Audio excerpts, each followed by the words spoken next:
அஸ்ஸலாமு அலைக்கும் ரஹ்மத்துல்லாஹி வபரகாத்துஹு.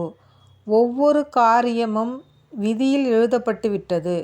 மனிதன் விளக்கமற்ற தன்மையும் இயலா தன்மையும் புத்திசாலித்தனமும் திறமை பெற்றிருப்பது உள்பட எல்லாம் விதிப்படியே நடைபெறுகின்றன என்று நபி ஸல்லல்லாஹு அலைஹி வஸல்லம் அவர்கள் கூறியதை ஹஸ்ரத் அப்துல்லாஹ் இப்னு உமர் ரலியல்லாஹு அன்ஹுமா அவர்கள் அறிவிக்கிறார்கள்.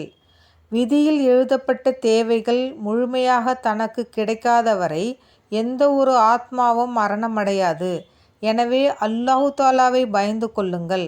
ரிஸ்கை தேடுவதில் தூய்மையான வழியை கையாளுங்கள்.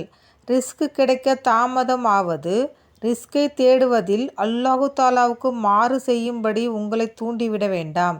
ஏனெனில் உங்களுடைய ரிஸ்க் அல்லாஹு தாலாவிடம் உள்ளது. அவனிடம் உள்ளதை அவனுக்கு வழிபடுவது கொண்டே பெற்றுக்கொள்ள முடியும் என்ற செய்தியை அல்லாஹு தாலாவின் கட்டளைப்படி ஹஸ்ரத் ஜிப்ரீல் அலைஹிஸ்ஸலாம் அவர்கள் என்னுடைய உள்ளத்தில் போட்டார்கள் என்று நபி ஸல்லல்லாஹு அலைஹி வஸல்லம் அவர்கள் கூறியதாக ஹஸ்ரத் இப்னு மஸ்ஊத் ரலியல்லாஹு அன்ஹு அவர்கள் அறிவிக்கிறார்கள். அஸ்ஸலாமு அலைக்கும் ரஹ்மத்துல்லாஹி வபரகாத்துஹு.